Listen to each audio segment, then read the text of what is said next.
Hello, my name is Tate Lounsbury with My Court Coach, and I have by my side once again attorney Chris Fontal. How are you doing, Chris? Good, Tate. How are you? Happy New Year. Happy New Year to you. Thank you. It's been a little while since we've been here together, and appreciate you joining me once again. We want to remind all our viewers that we are not your lawyers, and anything you hear today is not legal advice. You should not take it as legal advice. You should not take anything that we say as personal advice on what you should be doing in your situation. We're just here to look over some comments on our YouTube videos. Also want to remind you that if you need some extra help with a California family law case, you should head over to mycourtcoach.com, where you can register for free without putting in your credit card information. And you can get lots of information on how to handle your family law case in California with lots of tips and downloads that you can, with checklists and scripts and templates and all sorts of goodies.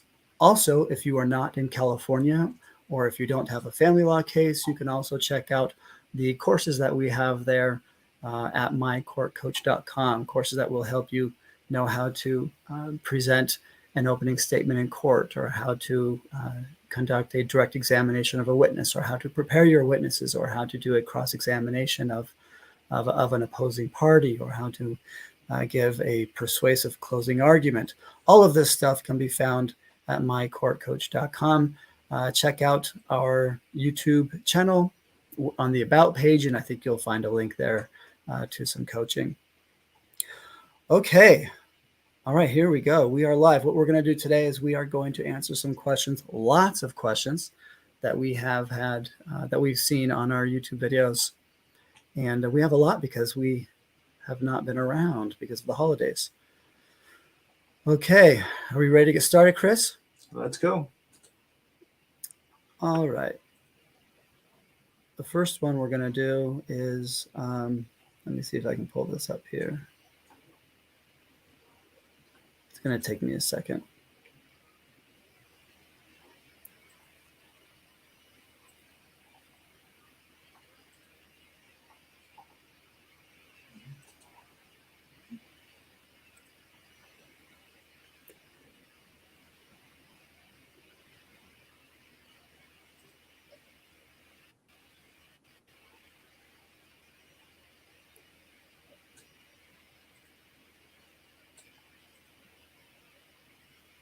Okay, this one is, should hopefully be seeing it. All right. Now this, we have a few questions here. Actually, just one. This is on our video of a live stream that you and I did, Chris, back in August. And it says, if the other parent is violating a visitation order repeatedly, can I file a change in custody when I file a contempt motion? So I think the question is, can the contempt motion and a request for a change of custody, can those two motions be made at the same time? And this one's easy. Yes. Nice. Okay. And is it two different forms? Is it you just file the contempt form at the same time you file the visitation form, motion form, or you put them all in the same thing? You do the OSC rate contempt, and they'll take your filing fee for that. And then you do your RFO to modify custody, and they'll take a separate filing fee for that because the court loves their filing fees. Mm-hmm. Okay, good. All right. That's a good answer. We have a question from someone who says, I need to file a civil suit against a girl that illegally locked me out of my fiance's home while he was on life support and stole everything I own. I filled an elder abuse restraining order.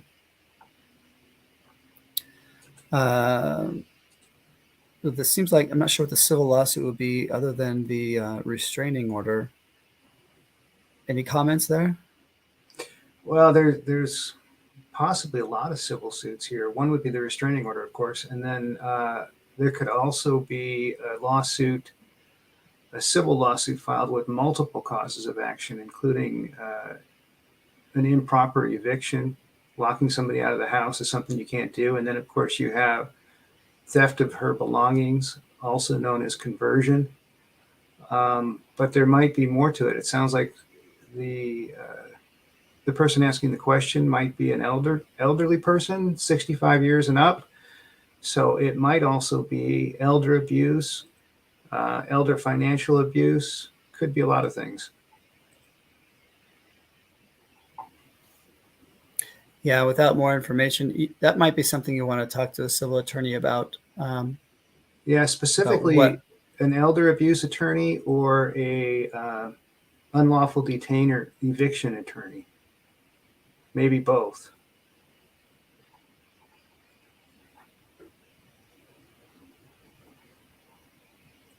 Okay. Hopefully that was helpful. Okay, let's do another question. This is a video that we did about the income and expense declaration, how to fill out the income and expense declaration in California Family Court, which is the form FL 150.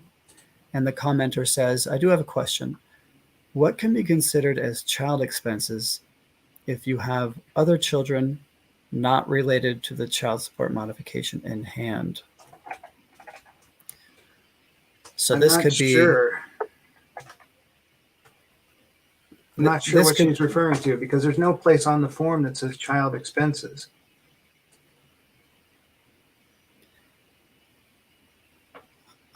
I think it's hard to know exactly the situation. It sounds like maybe this is a let's say it's her who's filling out the income and expense declaration, and let's say she is remarried, and she has and she's remarried to someone who has his own children, and so she has in her home, she has her kids and she has stepkids. And she's trying to figure out what expenses does she, like say grocery expenses, does she cover groceries that she pays only that her kids eat, for food that only her kids eat, or all of the kids eat together, which includes children who are not part of the child support order, perhaps? That's it's like a scenario I'm envisioning here, perhaps. And her new husband, I would guess as well. So usually when we fill out these forms, on page 3, there's the expense portion of the declaration. And under number 12, you list out who's living in your home that the expenses apply to. And then under number 13, you list out all the expenses. And that would include all of the kids, not just some of them.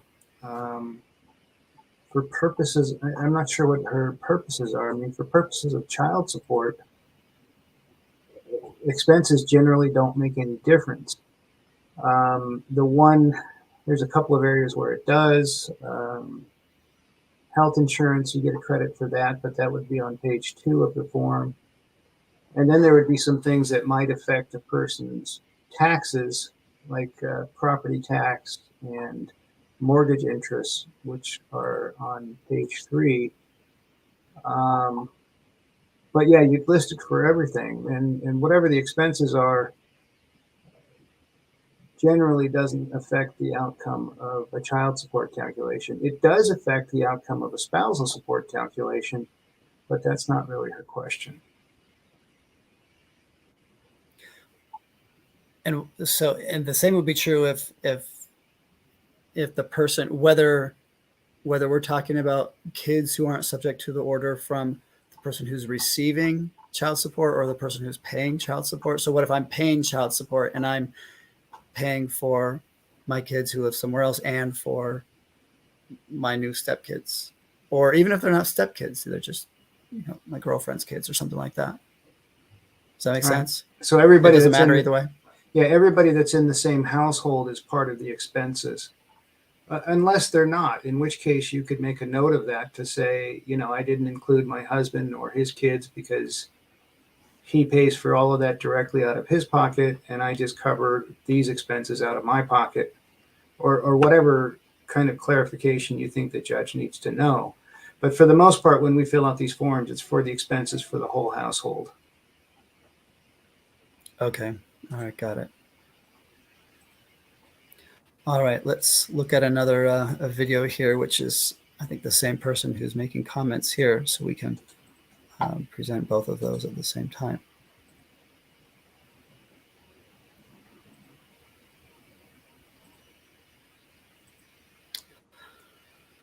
Okay, this is on our video, our live stream from 2 weeks ago.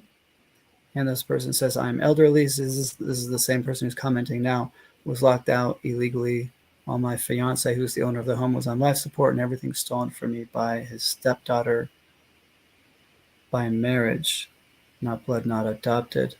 And we have an update. She says the restraining order said she was to return everything. She hasn't. So I need to know how to start a lawsuit. I can't find an attorney to help. I was told to file a motion to enforce court order, which I did. The judge told me to file a civil suit. I wonder what the judge said. Any more comments? I don't know. I mean, she really needs to sit down and spend some time with an attorney that can represent her. I don't know where she's located at, but probably somebody local to her area. You know, if she's in LA, then an LA attorney, or Bay Area, or, you know, wherever she's located at, that can sit down with her and look at all her paperwork and the list of whatever's missing. I guess the first question I would have is, how much is the stuff that's missing? Is this even a civil suit, or would it be something that could fit into the $10,000 small claims court? Because maybe that's a better way to go and it's faster.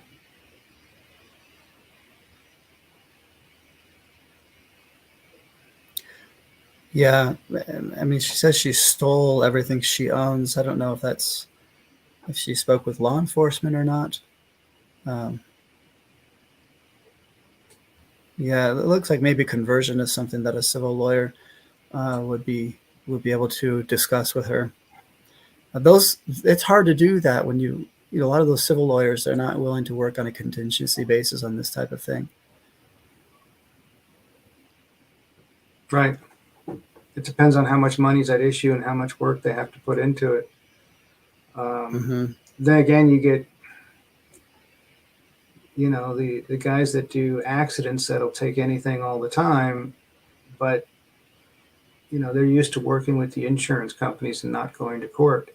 Something like this, this is a very difficult person. It's a high conflict kind of case. You're in LA. There are a number of law schools in LA, and I think the University of San Diego, for example, has a civil law clinic. I wonder if any of the law schools in your area have a civil law clinic where you could go talk to a lawyer and a law student, and they can help you identify what, in a civil lawsuit, what claims would you bring in a civil lawsuit. That's something you might take a look at. I mean, it just sounds like an awful situation. Yeah.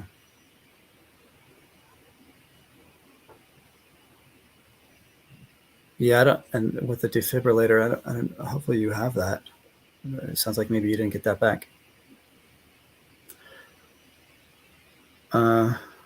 Yeah, like you said, conversion comes to mind, or if you truly were, if this was stolen, then I would maybe talk to law enforcement. Okay, let's look at another one. Oh, actually, I think we had, oh, I closed it. Do you still have that page open? Were there other comments or questions on that page? I didn't see it.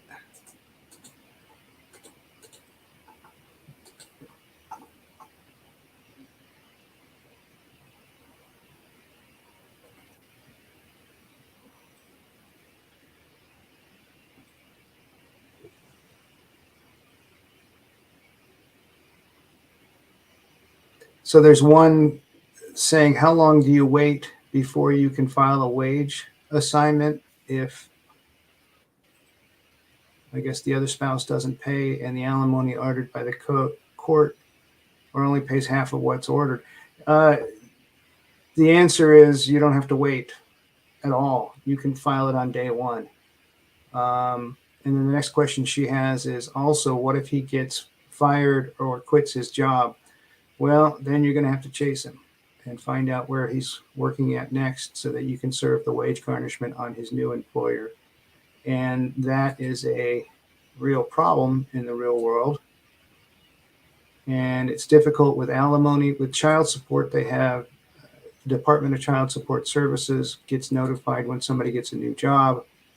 So they would send out the wage garnishment for you if they're involved in the enforcement, but they don't do it in alimony only cases. They'll do it in a combination alimony and child support case, but in an alimony only case, they just won't get involved.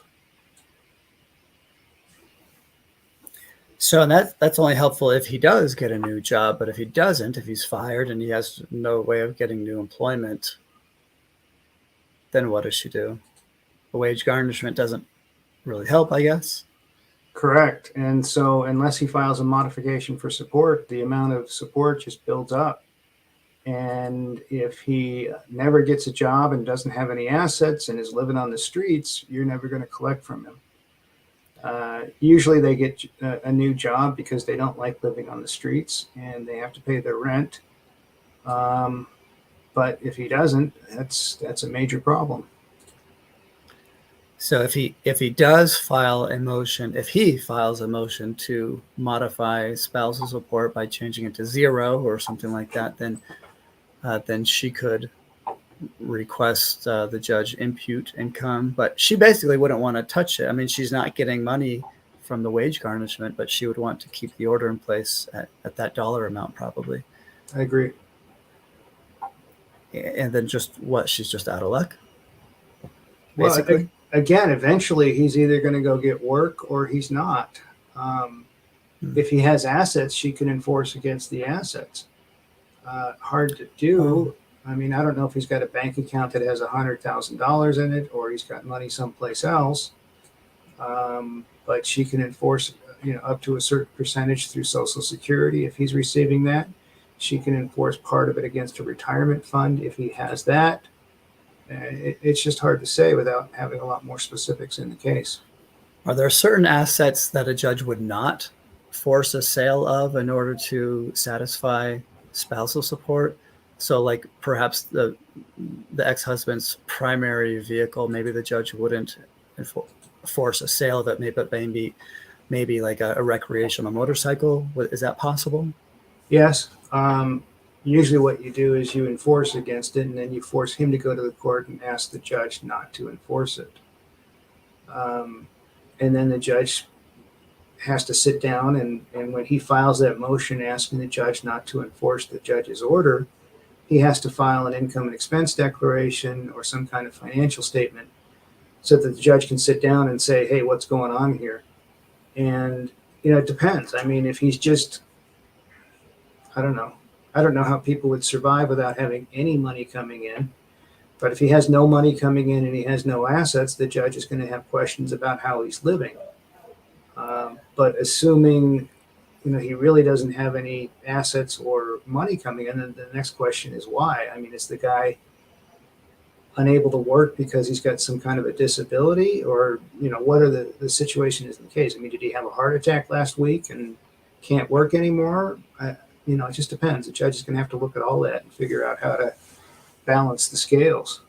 Yeah, or maybe he's an alcoholic and he's living on his friend's couch, or who knows. Right, but then how do you enforce? I mean, if he's simply not working and he's got people putting him up somewhere, that becomes very difficult to squeeze money out of him. And so at that point, the only real avenue to get him to start working is for the judge to threaten him with contempt and put him in jail if he doesn't pay. So you had mentioned that she could enforce it. What would she file to enforce other than a contempt action? Is there something else to enforce against assets? Yeah, if she knows of any. I mean, if he's got a house, he's got a car, he's got a boat, any of those can be sold. If he's got bank accounts. Would it just be a normal RFO? Or what kind of motion would that be? Yeah, you could do an RFO and then you put in the other category, explain what's going on and ask the judge to enforce it. Yeah, the important thing that's the great point is you click the other, and then explain what you're asking the judge to do. And that's what the judge just wants to know, is that you're filing a motion and you're letting the judge and the other side know what it is that you want. And so you just explain that. And I think that would be a good way of doing it. Okay.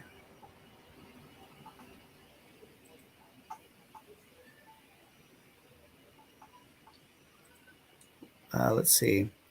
More in the chat. She did contact law enforcement. This is the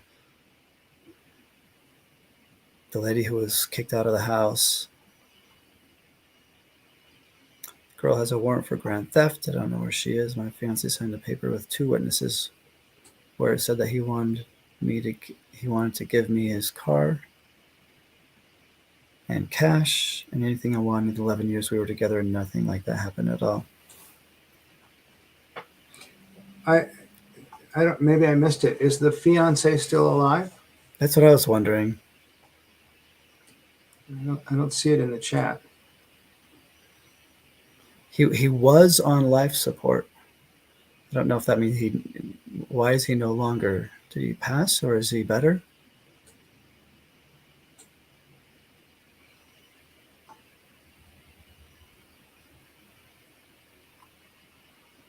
Yeah.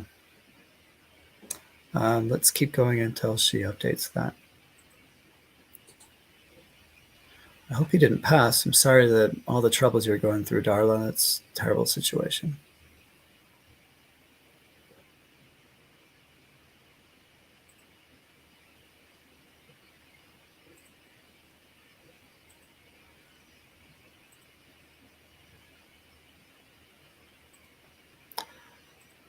Okay, here's another question on another video. This is a video when your ex won't participate in the case.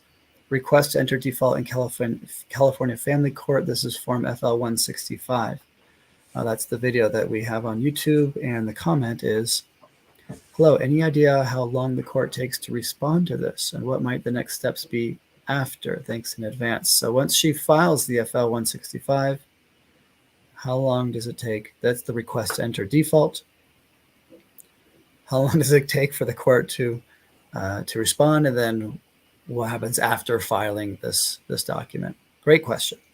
So usually what happens with most of the departments that I'm aware of is the clerk will go through the judgment to see if it has all the parts and pieces necessary from a technical standpoint. You know, like if somebody doesn't have the judgment page on the first page, you know, they'll send it back and saying, hey, you know, you need to use these forms or that sort of thing. But assuming that it seems to meet the bare minimums, then usually what happens is they send it up to the judge's office, and you know, the judge will take a look at it and decide what they're going to do with it and how they're going to do it. Some judges will want to set a hearing to have a default prove-up hearing to take a look at everything that's in your proposed judgment and make sure that it makes sense to the judge before they sign off on it. Depending on the circumstances of the case and depending on the judge, sometimes they don't do that. They just sign the judgment and away you go. It really depends on what you're asking for in the judgment. If your petition says we were married for 2 weeks, we don't have any kids, and we don't have any assets, generally the judge doesn't necessarily need to have a hearing about that. But if you have kids and there aren't any orders regarding custody and visitation, most judges are going to say, hey, what's going on with the kids? You know, what are we doing going forward? That sort of thing. And if it's spelled out in a way in the judgment itself, it's spelled out in a way that makes a lot of sense, maybe the judge needs a hearing, maybe the judge doesn't need a hearing. You know, if it just says the parents will continue to cooperate and work something out regarding custody and visitation, and if they can't, then they'll file a motion with the court. That's pretty reasonable, and the judge isn't going to think twice about it. You know, if there's other things that need to be done, then it's just going to be up to the judge about whether they want to set a hearing or not. And, you know, usually you'll get something back from the clerk within a couple of weeks. Either a letter saying, you know, here's your packet, you've got some things you need to correct. Do this, this, and this, and then you can resubmit it. Or it's going to be a letter that says the court took a look at it and has set a hearing on the following date and time in the following department. Or it's going to be, here's your judgment package, you're done. So that's pretty much the run of it. So in those prove-up hearings, if there is one set, let's say there are children, Arthur, are there questions or statements that the party is supposed to give in a prove-up hearing? Yeah, but it's family court. If somebody is represented by counsel, they'll know the question to ask regarding jurisdiction. And if not, the judge will ask, like, did you live in the state of California for the 6 months before you filed for divorce? Yes or no? Because they have to do that inquiry. But, that information is also on your UCCJEA. So if that was spelled out correctly, then the judge may not need to do that. That being said, there's a particular judge I'm thinking of that does them all the time, and there's others that almost never do them. So, it's really department dependent. The court's not necessarily required to do it one way or the other. They do it the way that they feel is appropriate to make sure that justice is served. But sometimes, one of the biggest things that gets the judge's attention is if there's anything wrong with the proof of service. Maybe they'll send a letter saying, or the clerk will send out a letter saying the judge looked at your proof of service, there's a problem. And then if it comes back again and there's the same problem, sometimes the judge will have the petitioner come in so they can say, here's the problem and here's how you're going to fix it. Or go down the hall and see the facilitator and they're going to have some information on what you need to do. Mm-hmm. Okay. So it's a hard question to answer. It depends on the judge and department and how long it takes, and what the next steps will be will depend on the judge and in your situation. But hope that was helpful. Okay. Our commenter, Darla, she responds that her fiance has passed. Sorry to hear that, Darla. Sorry you're suffering through this. I think you said daughter-in-law, what she's put you through. Yeah, the nice thing about talking to a lawyer is they can tell you, usually when you bring a civil lawsuit, you want to bring, allege a charge of everything you could possibly throw in there. And so while we've mentioned conversion, which is an allegation, a legal allegation that you would put in a civil lawsuit, there might be others that you would want to include as well. And we wouldn't know without sitting down talking to a civil lawyer about that. But I bet if you do a Google search, we don't have this at My Court Coach, but if you do a Google search, you might be able to find a sample complaint for conversion. Or if you go to your law library, LA has law libraries, and you can go in there and you could say, how do I file a lawsuit for conversion? And they will have resources there. So you can have a sample complaint, which you can file on your own. The other thing you might look at is there's something called the Civil Jury Instructions. CACI is the way they pronounce it. And there's going to, if you just Google it, you'll find jury instructions, and those jury instructions are on any topic you could possibly want to know about in this, well, almost any in the civil arena. I don't know this, but I suspect that conversion will be in there, and it will give you the elements of what needs to be proved to prove conversion. And you could put those in your complaint if you can't find a sample. And you could just Google that, CACI, Civil Jury Instructions for conversion. My guess is you'll find something. Any other comments, Chris? Nope. Okay. Wish you luck, Darla. Okay, let's go to another one. This is on FL 371. Let me pull this up.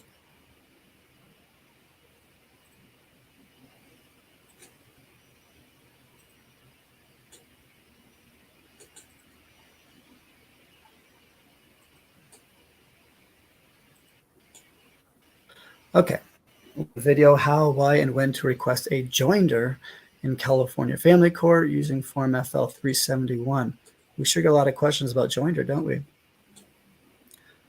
During the motion, this comment says, during the motion for joinder from grandparent, sounds like a grandparent filed the motion for joinder, the judge said there will be a mandatory settlement conference and an evidentiary trial. Can you explain more on both the MSC, which is the mandatory settlement conference, the trial, and if there are other resources other than Google that you can provide about this? Both parents are alive and do not want the grandparent joinder. They don't want the grandparent joined. Okay. So I'm not sure if this is the parent's grandparent or the child or children's grandparent. In other words, if let's say this person posting this comment is the mom, one of the two parents, is it her grandparent or her mom or dad or her spouse's mom or dad? Or okay, what comments do you have on this? Well, she's asking, explain more on what a mandatory settlement conference is. In a settlement conference, the court requires both, well, at least down in San Diego, it may be different elsewhere, but in San Diego, usually the court gives you instructions saying what they expect, but you can also read the local rules from the courthouse. And at the settlement conference, both sides will prepare their trial briefs as if they were going to trial, including their exhibits, and then they show up for the mandatory settlement conference, and the judge will appoint somebody to be a judge pro tem to have a look at the case and talk to both parties, and if they're represented by counsel, talk to them as well, to see if they can settle some or all of the case. And the idea is to get people to agree on the things they can agree on, so that the length of the trial, instead of having to be 10 days, is only going to be 1 day or a half day or whatever needs to be done. Assuming there's something left over and the parties don't agree to everything, then the judge says they're going to have an evidentiary trial. I'm not quite sure what they mean by that. There are long cause hearings where they take evidence, and the rules are a little different than when there are regular trials. And in this case, they're referring to it as an evidentiary trial. I'm not sure what the judge had in mind comparing and contrasting that to a regular trial, because in all trials you have evidence and witnesses and that sort of thing. Usually when it's called a trial, it's a little bit more formal. You have a witness sitting on the stand, just like in the old Perry Mason days or whatever. And of course, the difference is there won't be a jury. It's just going to be the judge. And you put the witness on the stand, you ask him a bunch of questions, and you have him look at the exhibits you want. Ask the judge to admit those exhibits into evidence. And at the end of it, you give the judge a summary of what you want to do based upon the evidence that's been shown to the court. And then the judge will make a ruling.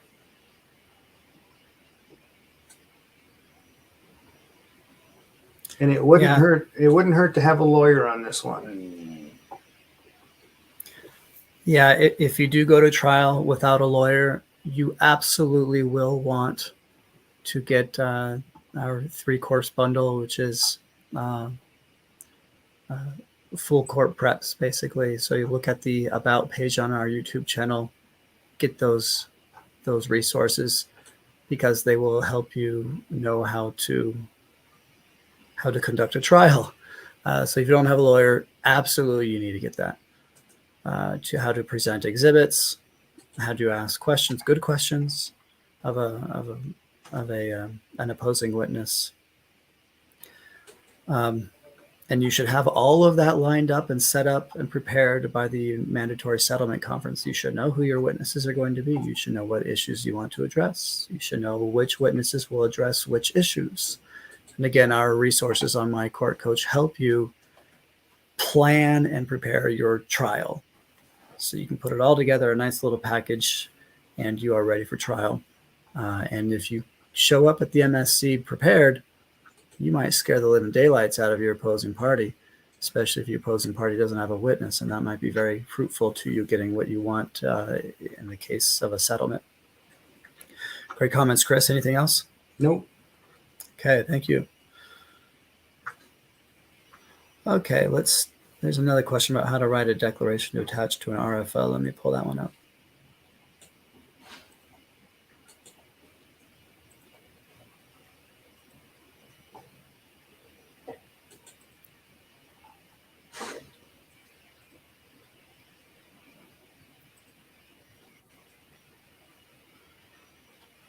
Okay. This says, this is our video, how to write a declaration to attach to your RFO, which is request for order in California Family Court forms MC030 and MC025. And the question is, hello, thanks so much for your information. By any chance, would you happen to know how to fill out the declaration for a spousal petition? Any comments on that? Yeah, I'm not quite sure what she's referring to. If this is a garden variety divorce case and she wants to know how to file a motion regarding spousal support and everything that goes along with that, she should look at the videos that you have out there regarding how to file a request for order. If she's looking for simply some kind of a petition for support, which is kind of something we don't see very often.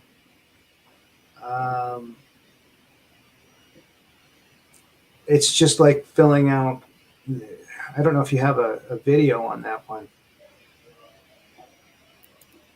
Which is it?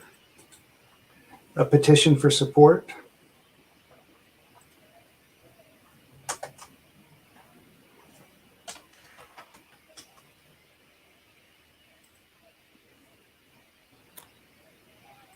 Let's see. Do you happen to remember the form number? I think it's FL 260.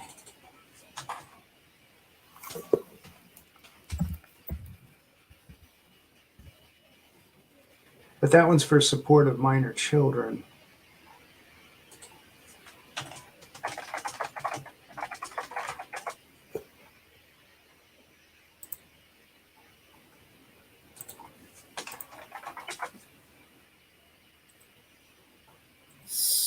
So if she goes,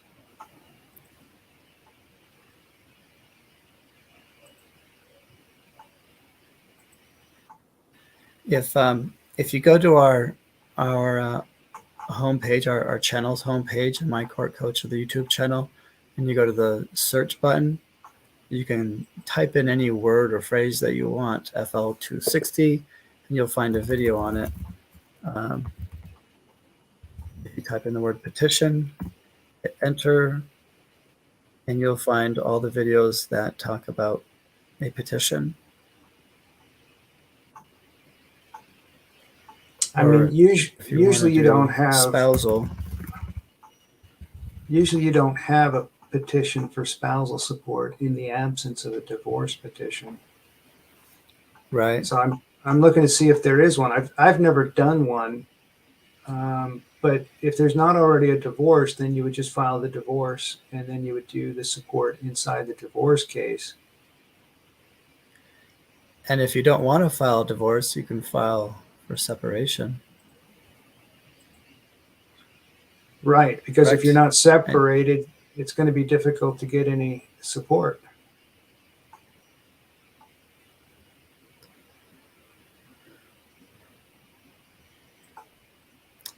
Yeah, I'm trying to envision like why you would, like maybe they're still married and he ran off, maybe. Yeah.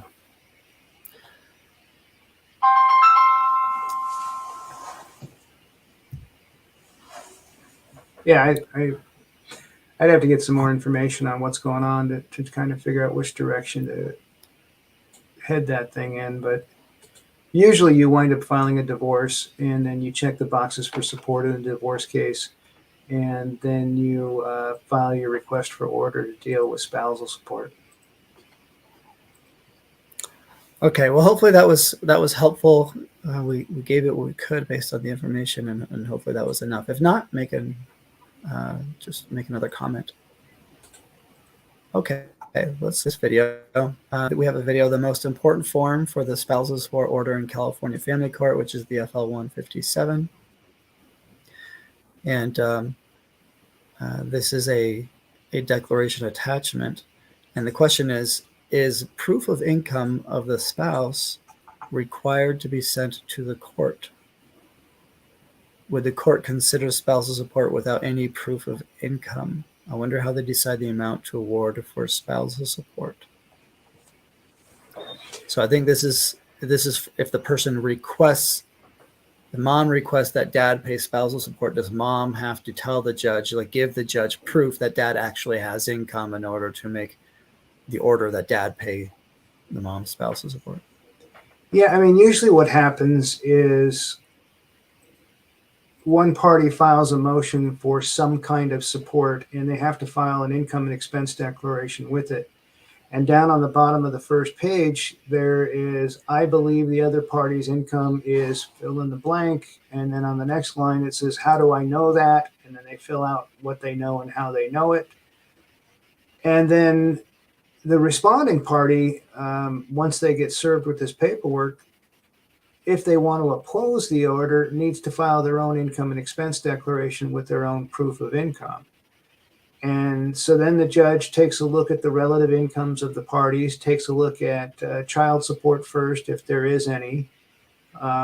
If there isn't any, or if there's still a major disparity in income, then the court would look at the issue of spousal support, and they would also look at issues like, how is the mortgage payment on the marital residence going to get paid, and stuff like that, to try and keep the house from going into foreclosure.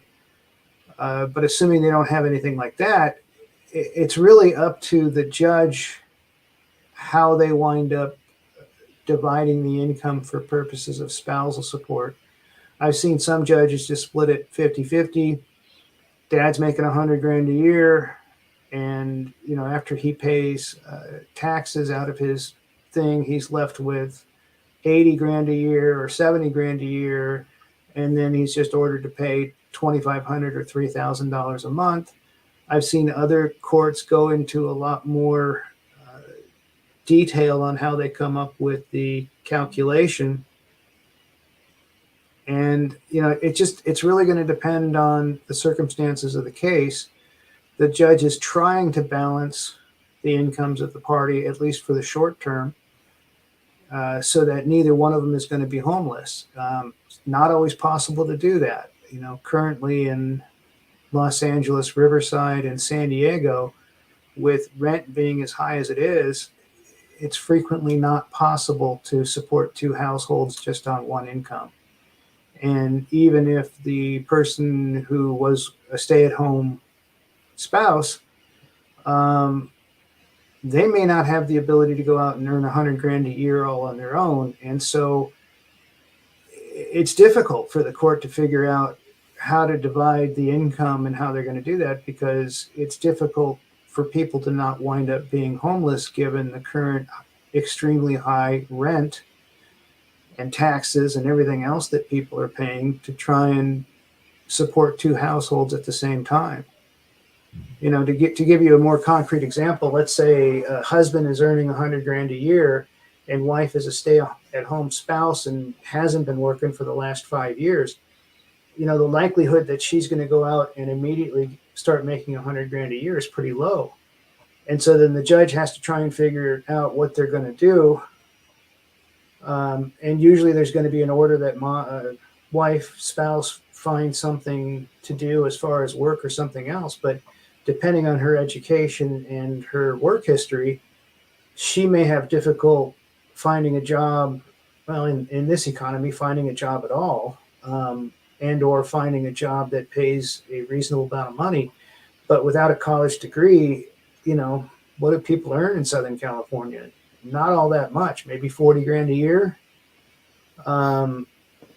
And So if dad's making 100 and she's making 40, and wow, that's $140,000. That sounds like a lot of money, but after you take taxes out of the equation, that's $12,000 a month total. But then you wind up with about $8,000 after taxes and health insurance comes out of those checks and wherever else. And with rent being $2,500 a month for a 2-bedroom apartment, there sure isn't a whole lot of money left over to pay for things like food. So it's a very difficult thing to figure out, but the court tries to balance that out as best they can. Yeah. So she doesn't have to actually give any pay stubs or prove what the ex's income is. If she has it, she should. I mean, I've done that before. So wife files her motion for support, and she does her own income and expense declaration, and she has work. She attaches a pay stub to that. And then she could file a separate thing saying, here's the last pay stub I have for him, and attach it to the back of that.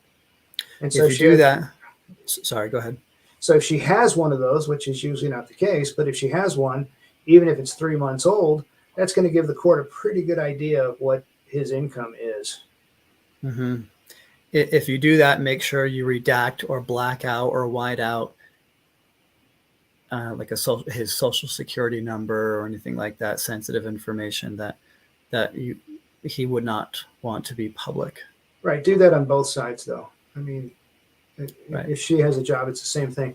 Nowadays, most of the time you don't see social security numbers on paycheck stubs, but I suppose it's possible that it's still there. Okay, I think that was very helpful. Thank you. Darla says, can I file a petition for an attorney to help me with this matter because it's so complex? Not that I know of. In civil court, there's no right to have an attorney like there would be if you were personally charged with a crime. You can get a public defender. I don't know of any way of doing that, do you? I don't think it's possible. The public defender won't do those. Right, but I don't. In a civil case, have you ever heard of court-appointed counsel? Not like this, no. Sorry, Darla. Not that I know of. In San Diego, there is the Legal Aid Society, although I'm not sure if they would handle this type of case, but they might handle these types of cases, or they might be able to refer her to somebody that does. If you go on the court website, they're going to have links to nonprofit agencies that help. There are some that will help women who need legal services or the homeless who need legal services. So check that out. All right, let's go to the next one about how to do proof of service by mail.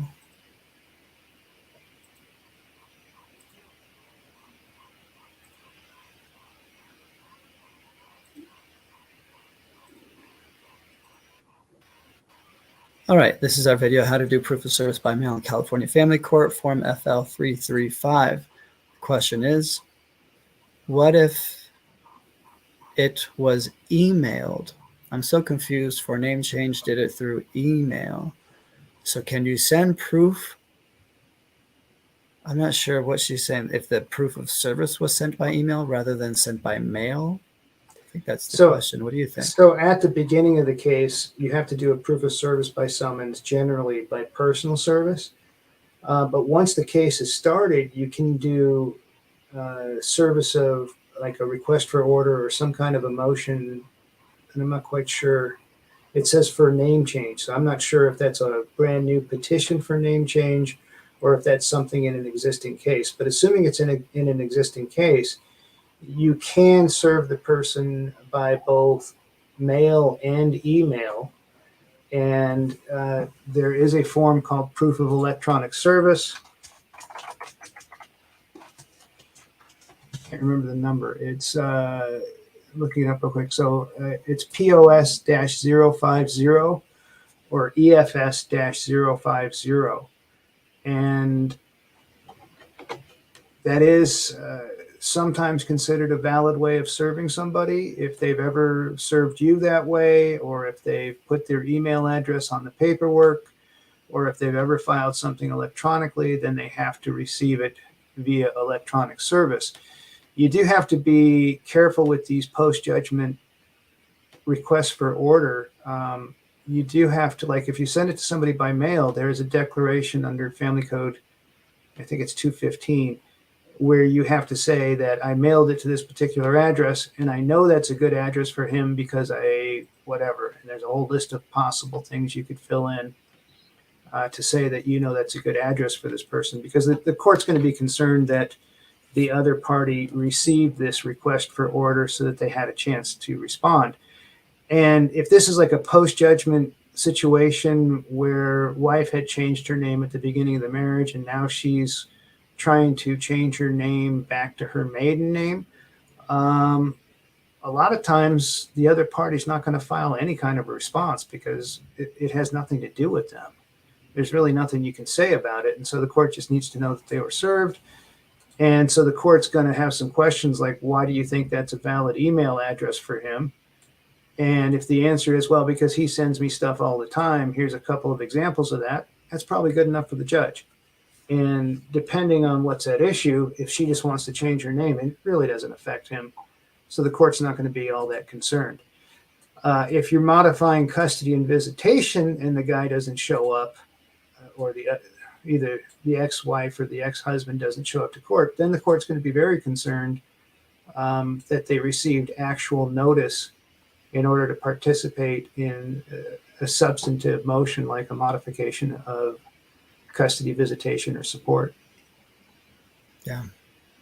Good job. So just do a Google search, POS-050. POS stands for proof of service. Those are the California forms for proof of service 050. Check that out.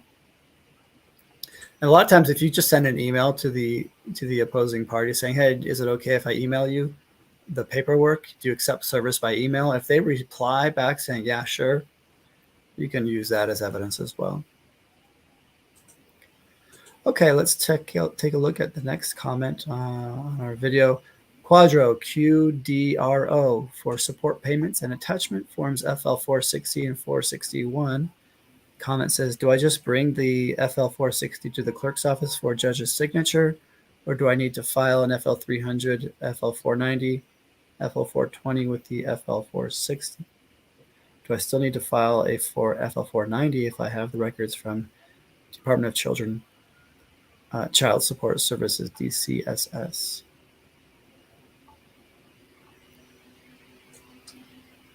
Usually the court's going to require some kind of a hearing on this.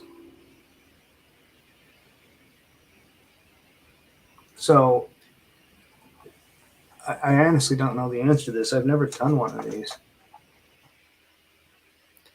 It just doesn't come up all that often. That form's been around since 2003, so it's kind of surprising that I've never seen it. But yeah, you can certainly use it. I know, Tate, that you've got a video on this. That's about all I can say about it.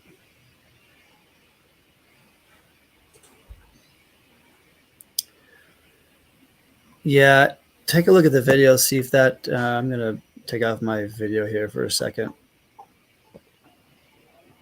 because I'm having problems with my camera.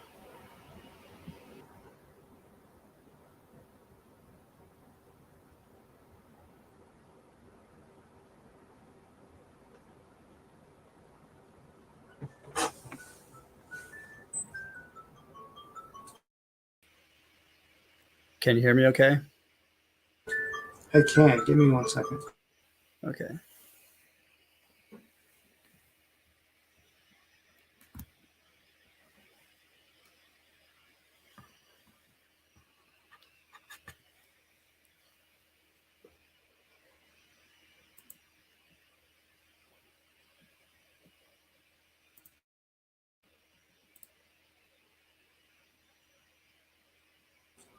We can just edit that part out. My phone was ringing. All right, I lost my camera, so I'm going to stop sharing this one. Go to the next one. Sorry about that. This is what happens when I don't when I'm away from my office. I'm trying to do this away from my office. You can still hear me okay? I can hear you. Okay. All right, let's go to the next one. This is about a violation of a custody order.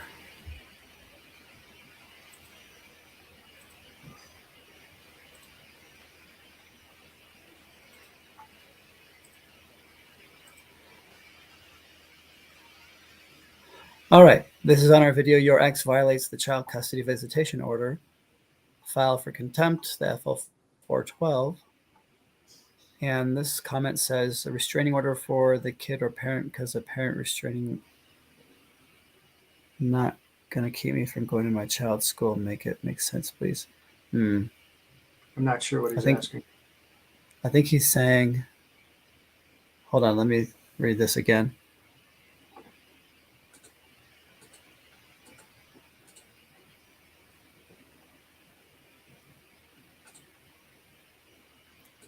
Yeah, it's hard to know what he means here. I think he's saying, are you restraining? Is he asking who the protected party is? Is he saying a restraining order for, do you get a restraining order for the child or for yourself as a parent? Let's answer that question just in case that's what he's asking. If you're filing a restraining order, are you trying to protect yourself as the protected party?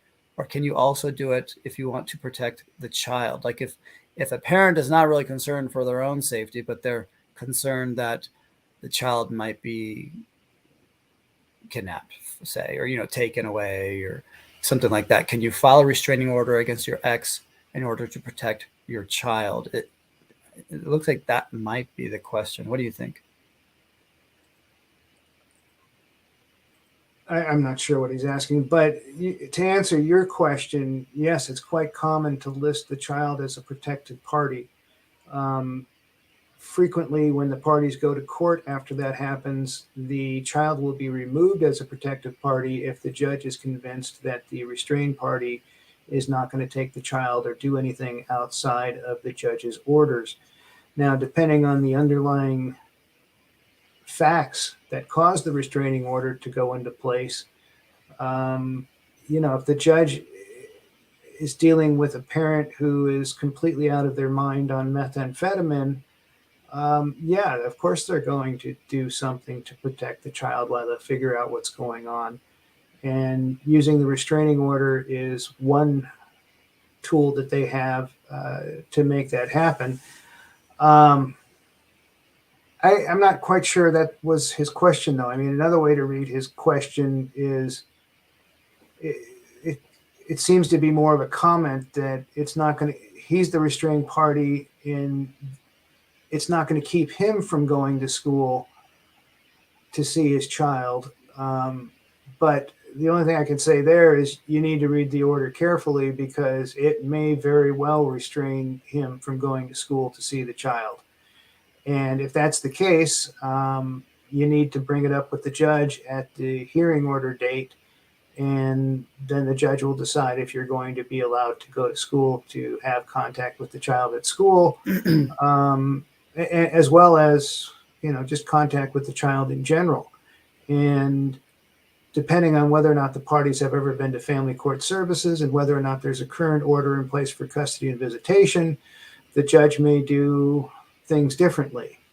If they've never been to family court services and they don't have an existing order, then the judge is going to tell somebody they need to file an order so that the social worker at family court services can talk to the parties and find out what's going on and make some recommendations to the court. Of course, that's the way they do it in San Diego and Riverside. Los Angeles, they don't make recommendations. At least they didn't the last time I was in court out there. So Orange County makes recommendations like San Diego and Riverside too. So it's just, the court's going to have to make some orders to figure out how to do things going forward.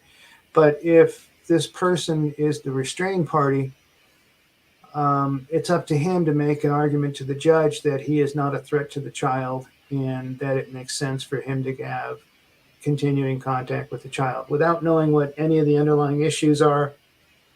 And I'm not even sure what he's asking here. So, like you say, he might not be asking anything. He might just be making a comment. Yeah. Good. That was helpful. All right, let's look at one more comment on a video. I see there are some comments in the chat. This one is a video, answers to video comment questions. This is a live stream we did 2 months ago. And the comment is, or the question, well, it's hard to read this. If my ex does not show up to family court for contempt, how do I ask the judge for copies to have them picked up by the sheriff? He doesn't follow any order. I think she's saying if I file for contempt and I show up at the contempt hearing, and my ex doesn't show up and I get a contempt order or some sort of order from the judge, how do I give copies of this order, like the documents, to the ex if he doesn't even show up? Is that how you read the question? No. First of all, I don't know how to pronounce the word capias. I think that's Latin. So it may be capias or something like that. I have never heard that used in California. So just doing a quick Google search on that word, it says it's a writ ordering the arrest of a named person. So we do have something in California where you do that. And so if the ex doesn't show up in family court and you're the moving party asking for contempt and you can show proof that the person was served with the papers, then yes, you can ask the judge to issue an arrest warrant or a writ of attachment for him to be arrested the next time he comes in contact with law enforcement, and they will do so. And then it's up to the judge to set an appropriate bond for that. But the first question the judge is going to have is, how do I know for certain that this guy was actually served? Because they don't want to be arresting people when they didn't get proper notice of the hearing. And serving somebody with an order to show cause re contempt has to be personal service. It can't be just sent by email. It can't be sent by the mail. It can't be sent by all the other things that we can do once a case is normally started. This is the same type of service that has to be done like at the beginning of the case for a proof of service of summons. Actually, it's more stringent than that. Like on a proof of service of summons, you might be able to get a judge to do an order for service by publication or posting. I don't think the judge will do that on a contempt because they don't want to arrest somebody without having a real good reason. And so they want to make sure the person gets served. And if they still don't want to show up in court, then it's going to be up to the judge to deal with them. And, you know, the next time they get pulled over for speeding, oops, the officer's just kind of ask them to step out of the car. And, you know, you're going to have to go to the family law judge before you get to go anywhere. That was very helpful. I'm glad you're on this. I did not read that word. Didn't know what that was. So good job. Thank you. All right, let's look at it. And by the way, I've seen this a bunch of times. This exact situation where somebody gets filed. You know, you don't see that many contempt citations in family court. You know, not compared to the number of regular requests for orders, but of the 20 or 30 that I've seen where they weren't even my case, you know, you'd sit in court and you'd watch how these judges handle their contempts, especially down in child support court, you know, where somebody's not paying and and there's an allegation that they have the ability to pay, and then they get served with these papers and they don't show up to court. That's exactly what the judge does. He issues a warrant, sets a bond for usually the amount of support that's outgoing, and the bond has to be paid by cash, and they will not accept a bond from like a bail bondsman where you only have to pay 10% of the number. You got to have like the real cash in order to do that. Otherwise, they hold you until the judge is on the bench next. And, you know, if you get picked up on a Friday evening for not paying your support, you're not going home until at least Monday morning or Monday afternoon before the judge can see you and say, what are we going to do with this? And then the judge has to become satisfied that you're actually going to show up in court and deal with this issue, because they don't just want to let you go and have you not show up again. Right. Okay, very good. Thank you. Let's get to, we've now been on this for just over an hour. I don't know how much more time you have. We have a couple of questions here. Ryo says, do you guys answer questions from the chat? Yes, we do. Darla follows up and says, what do I do for proof of service if I don't know where she is?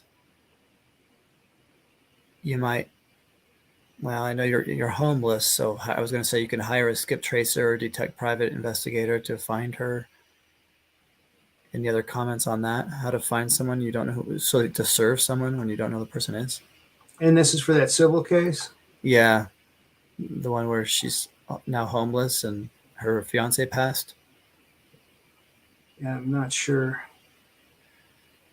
Do Google search for skip tracing. There are services that can do that online. So you can find where she is. Hopefully you have her name, and I don't know what information you have about her, but I think that would be the way to go. Any other comments on that? Nope. Okay. Chris says, if I filed in federal court already, can I file also for the appellate court to oversee or review my case? Can you do that at the same time? The ex has alienated me from my daughter, and the courts just ignore me, so I'm clueless on what to do. And then he says, scrolling down, he says, the reason I'm asking about the appellate court is not because of just not being able to see my daughter. It's because my rights were violated. I need somebody to actually see the case from you, to look at the whole case, because that will make the case void and prove my innocence. Well, his question is, if he filed in federal court, can he also file the case in appellate court? It sounds like he had a family court case and he had an order he didn't like. And I'm not sure. I'm not sure if it's a he. Oh, she. Oh, sorry. The picture looks like a she, but it's so tiny that I can't see it. Okay. But I have never filed anything in federal court regarding a family law case. And I don't think they want to see family law cases in that court unless you've got something that's very crazy. There was like a crazy case on the news where the judge showed up at somebody's house and was searching somebody's house with the other side present without having a search warrant and all that kind of crazy stuff. That one wound up in federal court, and that makes sense because that's not something judges should be doing, or arguably not something they should be doing. The judge who was doing it certainly felt otherwise. That was not here in San Diego. I can't remember what part of the country it was in. But as far as whether or not you can file an appeal and have a federal case regarding the same thing going at the same time, I think you actually have to, because of the short timelines for filing an appeal, as well as the short timelines to get things going in the federal court. I think you have to file them at the same time, but I've never done it, so I can't give people the details on how to file anything regarding family court in the federal court. Yeah, I hope that helps, Chris. Denise says, what happens when a findings in order after hearing was not signed by a judge and filed with the courts, I think it means in the allotted amount of time? Good question. I bet that happens a lot. I guess you could file a motion to ask the judge to hurry up going on, but it just depends. I mean, like, I'm not sure what they mean by the allotted amount of time. There is no specific time that a judge has to sign an order by. And, you know, I've seen, not recently, but I've seen times when it took 6 months to get findings and orders out of the court because they had a bunch of change of personnel and all that sort of stuff. And so usually I would start with a polite phone call down to the appropriate calendar clerk to say, hey, I sent a findings and order after hearing into the court 4 months ago. Can you tell me if you received it? Can you tell me if it's, you know, what's going on with it? And usually the courtroom clerk or the calendar clerk down in the business office for that department will look at it and be able to tell you what's going on with it. Now, I'm not saying that Denise did this, but I once sent a findings and order down with the wrong case number on it, and it got lost. So it certainly wasn't the fault of the department. It was my putting the wrong case number on it. So calling the clerk a couple of months later, and they go, "Man, I've never even seen this thing." Like I just had one now where it wasn't a findings and order, but it was a judgment. And I sent the thing down. I was certain I sent the thing down. I never got anything back. And 2 months later, we were having a case management conference saying, "Hey, where's this judgment at?" kind of thing. And so I talked to the clerk the day before the hearing, and they said, "Man, I don't see that thing in the court's computer at all. We never received it." So I went down to the court with another copy of everything, 3 sets of the judgment with all the accompanying declarations and envelopes with postage on it and everything else. And I went into the courtroom on the date of the case management conference, and I said, "I'm pretty sure I sent it down there, but Your Honor, I'm getting old, so maybe I didn't because the clerk says you don't have it, but here's another set to get this whole thing finished."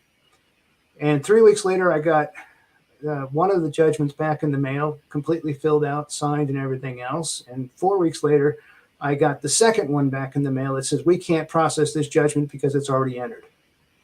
So I don't know where it went, but it went somewhere in the court system, and eventually they found it, and eventually they realized the judgment had already been entered and said, "No, we're not going to enter it twice." So sometimes it just takes a while. But this is a good reason why when you say the allotted time, or the commenter says the allotted time, if you have your own, let's say it was a request, let's say it was an order regarding, Christmas visitation, and well, Christmas is now past. So a good example of why, if you're going to do a big or an order regarding visitation, you want to get it filed and litigated soon enough so that you can get the finding and order signed before the relevant time period. Okay, so Denise commented it again, and she said she's the respondent, and apparently she didn't file any response, and so she's expecting the other side to default her and submit a judgment. Whether or not the other side has done that, she can call or go down to the court and ask them to see if they've received a judgment package from him. If he hasn't submitted it, there's no way to force him to do it. And so her remedy at that point would be to file her own response and, proceed as if something's going on. I mean, the other thing she could do is she could call him on the phone and say, "Hey, are you going to submit the judgment on this?" Or send him a text message or send him an email or whatever, some way for them to communicate together. Because maybe he's going to say, "Oh, yeah, I forgot I had to do that." And then that'll be his clue to get the paperwork filled out and get it submitted. But if he's non-responsive, she has no way to get a hold of him, and he continues to not file the default paperwork, she will have to file her own response and then ask the judge to enter some kind of a judgment eventually. But it could be he's already submitted it, and it could be it's sitting on a stack of 100 of these things waiting for a judge to take a look at them. Yeah, and if it was something where you had filed a response and it wasn't a default, and maybe you guys came to a stipulation, you can write a letter to the court. You can write it up yourself, the findings and order, and submit it with a letter saying, "Hey, my ex isn't cooperating, and here's what I think the findings and order were," and do it yourself. What do you think about that? If they can cooperate, they should. Okay, hopefully that helps, Denise. Ryu, we have, let's say, maybe 15 more minutes, I think, thereabouts. Unless you don't have that much time. I'm good. Okay. First, how do you find a family lawyer in LA County that won't stab me in the back? Second, I have been able to see my daughters over the last several years because my ex wouldn't respond to messages, and I haven't had the money till recently to fight back. What would be the steps to fight back to see my daughters? And then he says, is it a he or she? I don't know. I told my ex 2 years ago that I wanted to see my girls, and she threatened to use the same lies as years before to get full custody of my daughters. I have no criminal record and never been arrested. Wow, I'm sorry to hear that, Ryu. There are lots of lawyers in LA County who won't stab you in the back. Any comments? How do you find one that you like? You may have to interview a few. If you've had a friend that has gone through divorce court that has a favorable experience, that's a good person to get a referral from. Other than that, I don't know how you would find them. But you should be, it used to be Yellow Pages or whatever else, but you can look up Google. You can find the names of a few people. You can talk to them. A lot of attorneys will spend a half an hour with you on the phone before you even come down and meet with them face to face, just to make sure that you're talking to somebody that handles the same type of law. Sometimes people think they're talking about family law when it's really something else. And so they call a family law attorney, and it turns out that it's something dealing with a family issue in the probate court, or it's something dealing with a family issue in a juvenile court. And not all family law lawyers do that. So most family law lawyers will spend some time with you on the phone. And then some will say, just come on down. I'll give you a free consultation. But, how do you pick the right ones? I don't know. You got to find somebody that you feel comfortable working with and move forward with that person, and somebody you think you can afford. Are there some lawyers in LA that are going to tell you, yeah, I can get that done for $5, and then they submit a bill for $50,000? Yeah. I don't know how to weed them out, but you want to be careful when you're looking at your bill. When they send you a bill on a monthly basis, open it and look at it, and be aware that some attorneys charge a lot more than others. I've got the attorney Nick Salick, who just represented Kanye West out there in LA. I'm curious as heck as to what Kanye paid in attorney's fees to that guy. I have no idea. But I'm sure he charged a lot more than, what he would charge somebody in a normal case that didn't involve as much time and effort as that kind of a case. So, yeah, and if you have time to kill, you can go to the courthouse and go to the family law department where your case is and just sit and watch. If you see lawyers there, I don't know if they're doing in person or by video still. They're doing both. And you can just see if you watch how the lawyers are, and maybe that's one way as well. And then, of course, look at testimonials and reviews, and maybe Yelp. avvo.com. Sorry you're going through that, Ryu. Hope you get the help you need. Denise says, we'll follow up with Chris here in a minute. Denise says, I'm wanting to know if the order that was against me is, she means null and void, NULL and void, because they had 25 days to serve me the signed findings in order. After hearing, I moved without permission. We have joint custody, so the judge was forced to have me surrender custody because I was in contempt of court. I guess I surrendered custody yesterday, but I'm wanting to know if the order is still valid, I think is what she's saying. I think the answer is yes. What do you think? I think the answer is yes. If the other side... Yes, it's valid. Yes, it's valid. And if the other side continues to not prepare the order that they were ordered to do, you can prepare the order and send it to them for their review. And if they continue to ignore it, send it directly to the court with a declaration about how you prepared it and they ignored it, after giving them some reasonable period of time to respond to that proposed findings in order. And I don't remember what courthouse she's in, but it's possible that the family law facilitator could help her fill out that order and get it submitted to the court so that she does have a final order.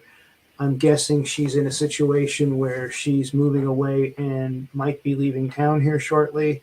I'm not sure what her living situation is, but I can understand wanting to get it done before she leaves. Yeah. So the document just memorializes the order. The document is not the order itself. The order was made in court by the judge. Just remember that. Is that right, Chris? Yes. Okay. I apologize to Chris. I said that she was unhappy with an order, that she didn't like the order, and that was maybe flippant of me, so I apologize. This is back at 7:15 p.m. She says, it wasn't an order that I didn't like. It's been from the beginning, but I think they had basically what they wanted. Let's see if we can read this.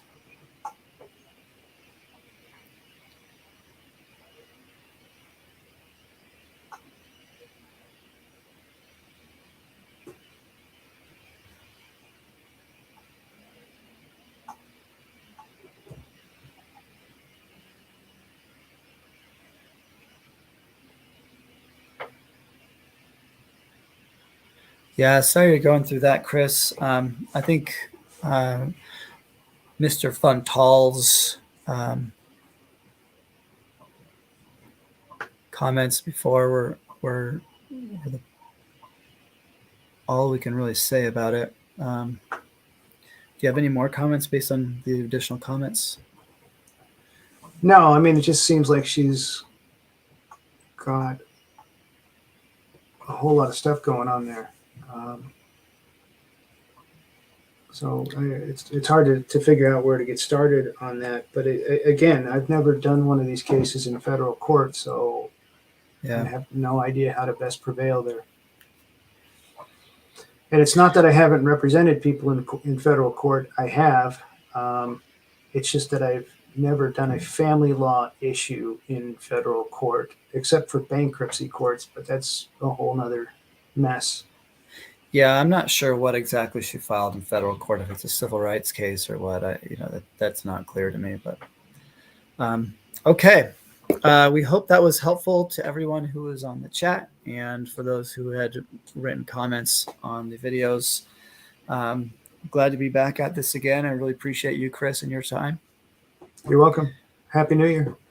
Thank you. Likewise, and hopefully we'll be on next week. Just one reminder that we are not your lawyers, and anything you hear on our live stream today is not legal advice, and you should not take it as such. Go ahead and check out My Court Coach for all the resources there, and we will appreciate it if you will like this live stream and subscribe to the channel. It really does help, and that's nice because maybe more people who are in your situation can get some help that we might be able to offer.